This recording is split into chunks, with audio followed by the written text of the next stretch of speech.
soledad. Un verde Brasil besa mi Chile, cobre y mineral. Subo desde el sur hacia la entraña, América y total. Una raíz de un grito destinado a crecer y a estallar. Todas las voces, todas las manos,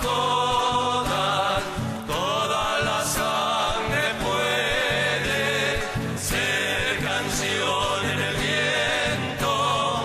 Canta conmigo, canta, latinoamericano, libera tu esperanza con un grito en la voz.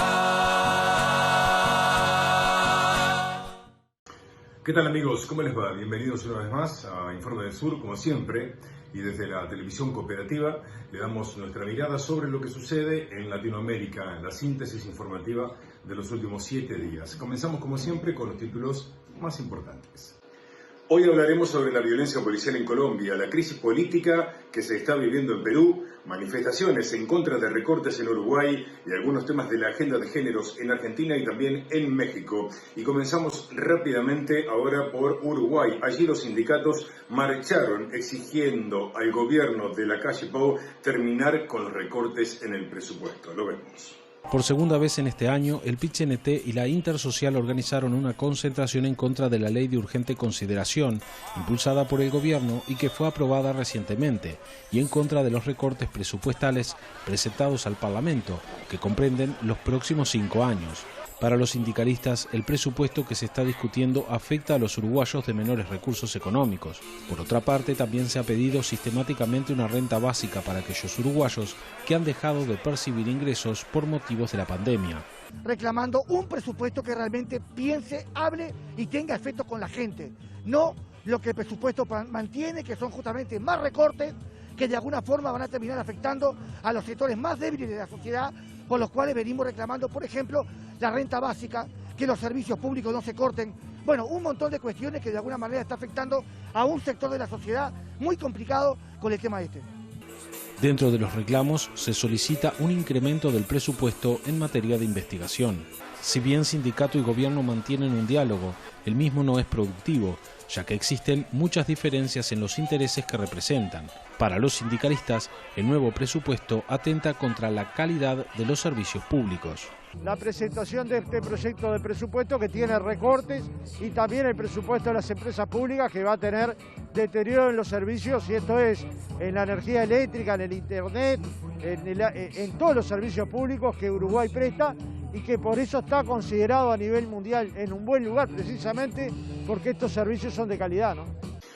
Continuamos con más información aquí en Informe del Sur. Ahora nos vamos a escuchar y a ver un informe sobre los 4 países más afectados, entre los 10 más afectados del mundo de nuestra América Latina. Entre ellos México, Brasil, Colombia y por supuesto también Perú. 6 meses de pandemia y restricciones sociales. Ahora a la crisis económica se suma el hartazgo en muchos sectores de la sociedad. Hace meses Brasil se mantiene como la nación más afectada de América Latina. El gigante latinoamericano acumula más de 4 millones de contagiados. A pesar de las estadísticas, prácticamente todos los estados siguen adelante con sus planes de reapertura. La pandemia ha durado más de 6 meses y nadie puede soportarlo más. México es el 4.º país latinoamericano con más contagios, pero el segundo a nivel de decesos, con más de 70.000 fallecidos.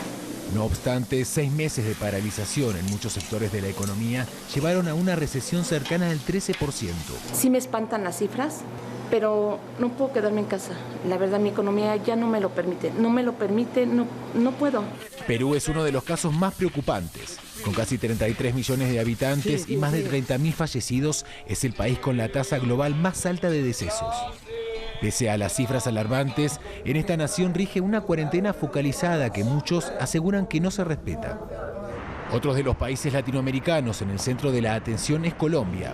Los casos superan ya los 700.000, pero septiembre comenzó con una nueva etapa de flexibilización en las restricciones. Si bien las cifras no son lo suficientemente alentadoras, 6 meses de paralización de sectores fundamentales para las economías, sumados a los cambios en las rutinas de vida, derivaron en una reapertura ansiada por muchos bolsillos y mentes.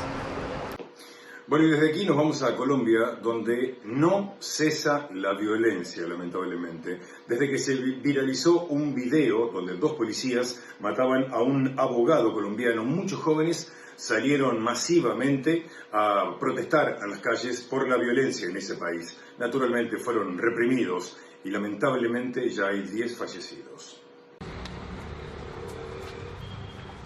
El enojo popular volcado sobre puestos de policía, o como se los conoce en Colombia, centros de atención inmediata. Unas 50 instalaciones fueron quemadas en la capital Bogotá y en la vecina ciudad de Soacha. La protesta y los disturbios se debían a la brutalidad policial, pero la respuesta de los agentes fue también violenta. El uso excesivo de la fuerza también fue condenada por la alcaldesa de la capital. Desde la alcaldía de Bogotá podemos afirmar que anoche hubo uso indiscriminado de la fuerza, no uso policial, uso indiscriminado de la fuerza, de armas de fuego, en varios puntos de la ciudad por parte de miembros de la policía, que por supuesto no tenían ninguna autorización de usar esas armas ni de responder de esa manera. La protesta iba contra el brutal asesinato a manos de policía de Javier Ordóñez, un abogado de 46 años que recibió 12 cargas de taser mientras estaba reducido en el suelo por los agentes.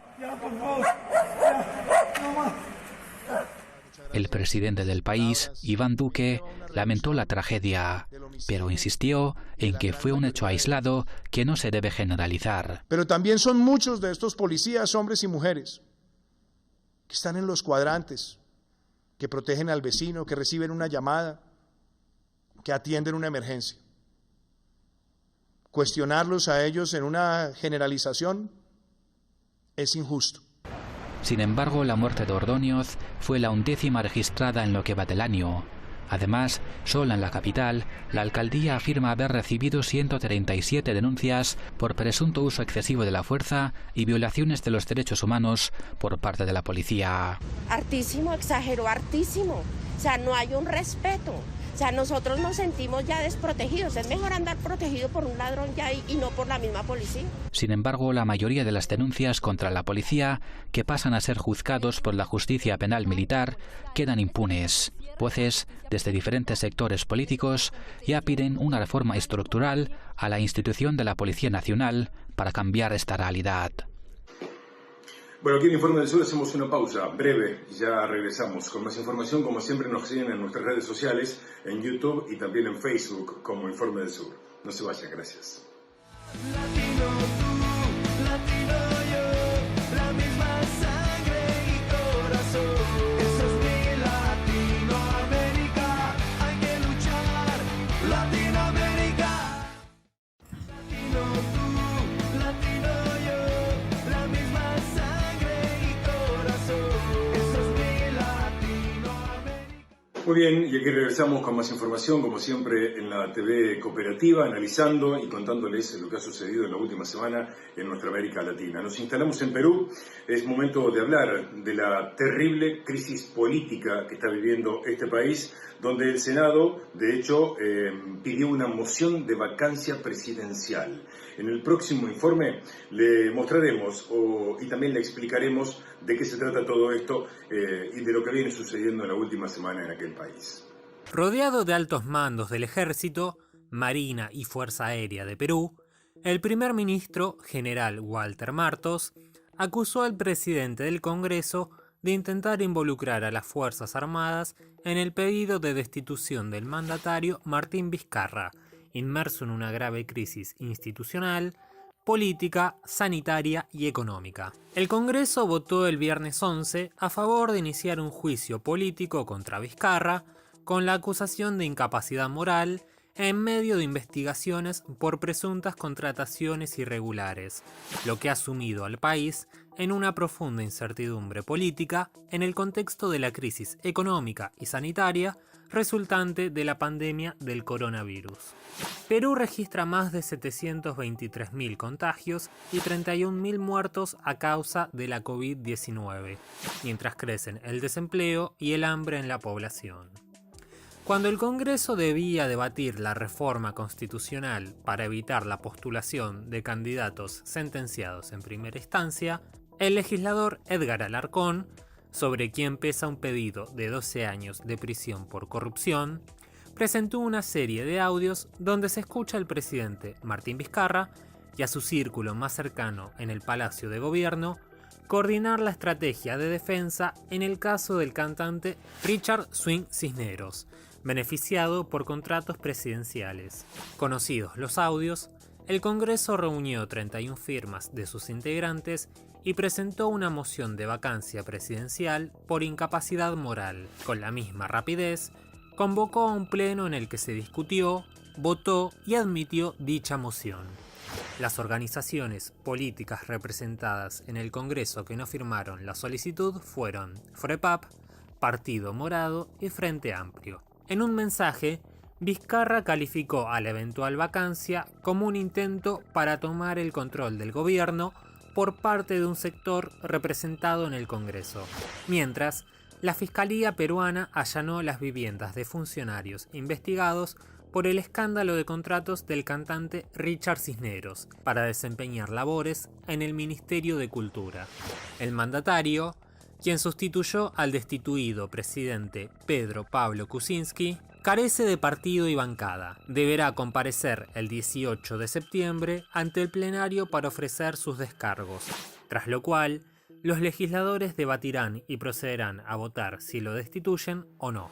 Martos, general en retiro, anunció además que el gobierno usará todas las armas legales para garantizar la gobernabilidad del país, como la presentación de una demanda de competencia en el caso ante el Tribunal Constitucional para frenar el proceso de vacancia presidencial o juicio de destitución emprendido por el Congreso. La solicitud de iniciar un juicio político contra el presidente, respaldado por el empresariado, fue aprobada por 65 votos a favor. Para aprobar la destitución se requiere 87 votos de los 130 legisladores. Muy bien, continuamos con más información aquí en Informe del Sur. Continuamos con Bolivia precisamente y su crisis democrática. La ONG Human Rights Watch ha denunciado a la presidenta Áñez por haber abusado del poder judicial para perseguir al expresidente Evo Morales y por supuesto para que tampoco pueda presentarse en las próximas elecciones. Lo vemos. La justicia como arma. Persecución política en Bolivia. Es el título del nuevo informe de Human Rights Watch sobre la persecución política que enfrentan el depuesto presidente Evo Morales y sus aliados por la administración interina de Yanín Áñez. Calificó de políticamente motivados los cargos de terrorismo contra Morales, un delito que supone una pena de 20 años de prisión.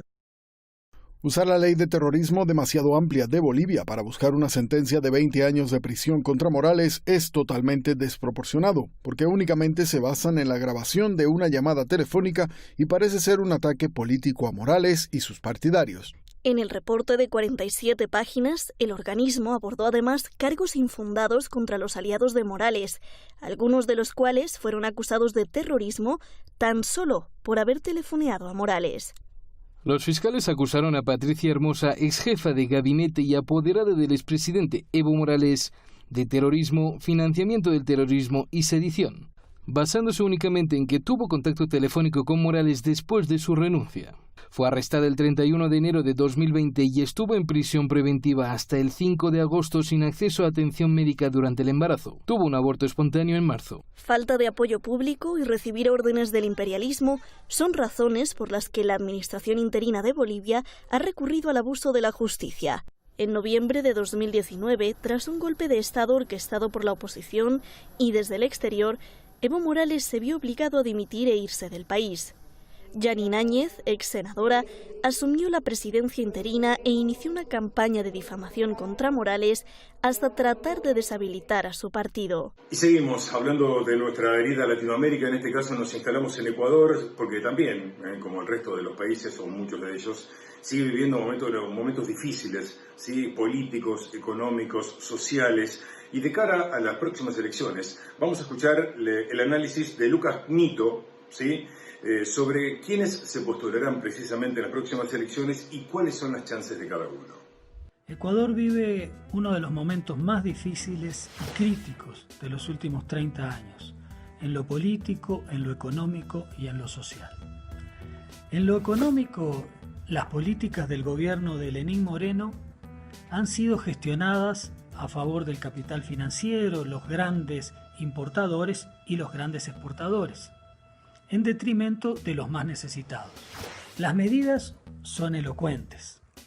Perdón de las deudas de impuestos a los banqueros y grandes poderes económicos, despidos masivos en el sector público, facilidad de despidos en el sector privado, aumento de la deuda externa, eliminación de la inversión pública, cierre de empresas estatales para privatizarlas, entrega del dinero electrónico a los bancos privados, aumento del déficit comercial, llevando a una crisis que pone en peligro la propia dolarización.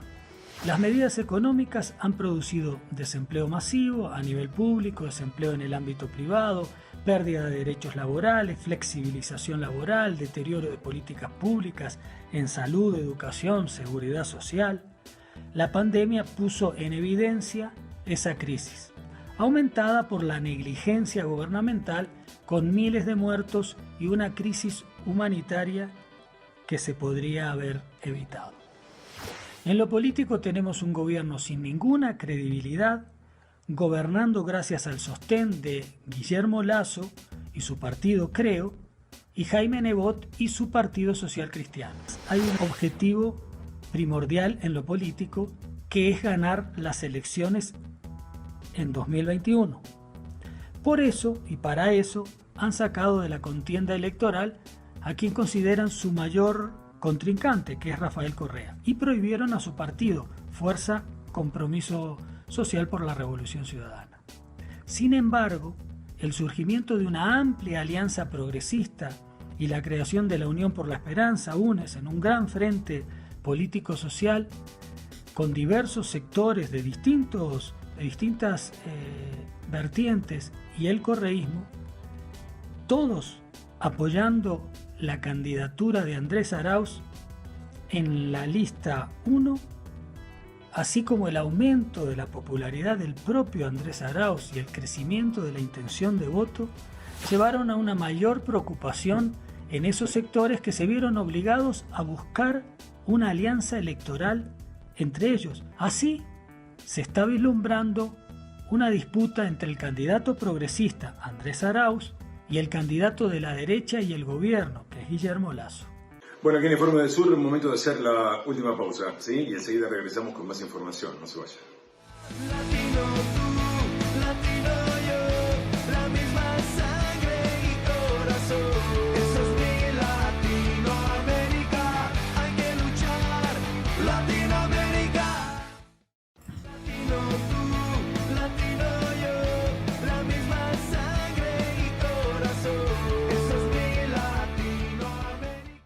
Bueno, volvemos a nuestro país porque se aprobó por decreto esta semana el cupo laboral para la administración pública, que asegura al menos el 1% de los contratados deberán ser para travestis, transexuales y transgénero. Una gran conquista de la comunidad LGBT aquí en nuestro país. Lo vemos. Tomás siempre se autopercibió como varón. Gracias a una ley de 2012 en Argentina, logró ser reconocido legalmente como tal. Y ahora un reciente decreto que reserva el 1% de las vacantes del Estado a personas travestis, transexuales y transgénero le abrió la puerta a un trabajo formal.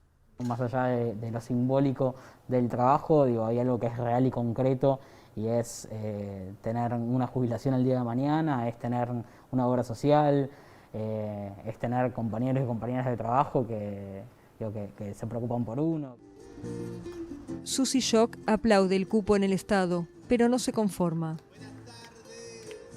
En principio es un decreto que lo festejamos, lo celebramos, porque cada pasito para nuestra comunidad es enorme. No tienen idea del pasito que significa que una esté cantando acá, que una traba esté en la tele como periodista, como pensadora, que estemos diciendo en voz propia y que dejen de hablar por nosotras. Esta escritora, cantante y docente trans se aferra al arte como herramienta para generar inclusión, aún en pandemia, y cree que lo que falta es el abrazo social a la diversidad. Mi comunidad viene a ser claramente a demostrar esa falta de ese abrazo de un Estado. Del papá y mamá que no te quiere primero, de la policía que te persigue, del Estado que te ningunea, que no te da un espacio, de cualquiera de esas situaciones que son desabrazo. Un informe del Programa de Género y Diversidad Fundación Divino Tesoro indica que el promedio de vida de las personas transexuales en Argentina es de 40 años, 5 más que en el resto de la región. Pero aunque el país abrió camino en América Latina, con leyes como la del matrimonio igualitario e identidad de género, la discriminación hacia la comunidad persiste. Según el Instituto contra la Discriminación de la Defensoría del Pueblo, en el primer semestre de este año se registraron 69 crímenes de odio contra personas LGBT. Y para reflejar otra de las grandes problemáticas que históricamente tiene nuestra Sudamérica, nuestra América Latina, nos metemos directamente en México porque allí las mujeres se siguen manifestando contra la violencia machista, denunciando la gran cantidad de casos de femicidios que tienen todos los días en ese país. Lo vemos en el siguiente informe. Familiares de víctimas y activistas que mantienen ocupadas oficinas de la Comisión Nacional de Derechos Humanos en México participaron junto a manifestantes de un antigrito de protesta contra la violencia hacia las mujeres en el país y hacen un llamado particular al presidente Andrés Manuel López Obrador. Lo único que él está preocupado es sobre proteger sus espacios como son monumentos, paredes, cuando en realidad vemos todos los días que se ejerce violencia hacia todas nosotras, ya sea en el transporte público, en la escuela, en el trabajo incluso, ¿no? Me cansé de estar toque y toque puertas, ahora las entiendo, ¿por qué llegaron a este extremo? Yo que lo hice correctamente, con más de 180 hojas de repartir y de escritos, como 45 escritos, no es posible que no se me haya ayudado y no se me ayude. Las acciones de toma de sedes de la CNDH se han replicado en varios estados, mientras que la violencia feminicida ha cobrado 489 vidas de enero a junio del 2020. Nosotros esperamos la respuesta de la autoridad para que nos den una pronta procuración de justicia, ya que en muchos de los casos los presuntos están prófugos. Y hasta el momento, pues te digo, o sea, no es una fecha que no se han cumplido las órdenes de aprehensión.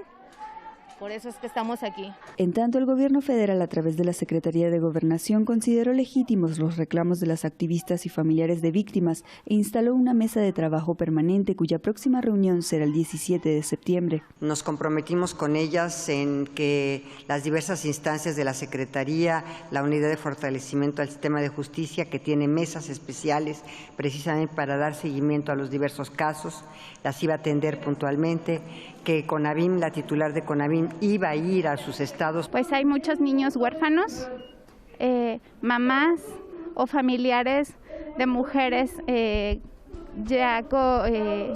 desaparecidas, feminicidios, violencia familiar, violencia intrafamiliar. Yo creo que eso es como que el marco más importante de los casos que llega aquí, sobre todo las desaparecidas. Es como algo muy, muy fuerte y los feminicidios. Las activistas y las familiares de víctimas que tomaron la sede de la Comisión Nacional de Derechos Humanos en el centro de la Ciudad de México el pasado 4 de septiembre convirtieron las instalaciones en una casa refugio ni una menos para mujeres vulneradas. Muy bien amigos, y aquí llegamos al final de otra edición de Informe del Sur por la TV Cooperativa. Antes de irnos, recordamos que se cumplieron 44 años esta semana de la Noche de los Lápices y nos despedimos precisamente con una canción recordando a los jóvenes desaparecidos, por supuesto, en ese día. La canción la interpreta un artista pampeano que se llama Javier Avaliz. Muchas gracias y hasta la semana que viene. luego de 3 meses de un cruento encierro y ante su posible liberación, Pablo pide ver a su compañera y amada Claudia chupada como él en la terrible noche de los lápices. Allí aparece la más prístina y conmovedora declaración de femineidad que pueda ofrecerse. Creo yo, Claudia, mujer argentina de tan solo 16 años, dice entonces las primeras 4 palabras de esta canción. El resto es el humilde homenaje que este poeta ofrece como agradecimiento en ella a todas las mujeres que lucharon y luchan por este país que de a rato parece que vamos encontrando.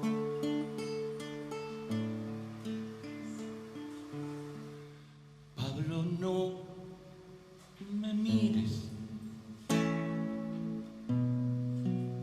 llévate mis ojos, llévalos al verde que soñamos todos, siembrales iguales que marchen a coro. Pablo, no me mires, llévate mis manos, ponlas al trabajo de amasar el barro, que construya un cielo con los de aquí abajo. Si acaso el soberbio, prepotente y ruin, no sepa que nunca jamás nos tendrá, porque nuestros sueños tienen la raíz de un pueblo que canta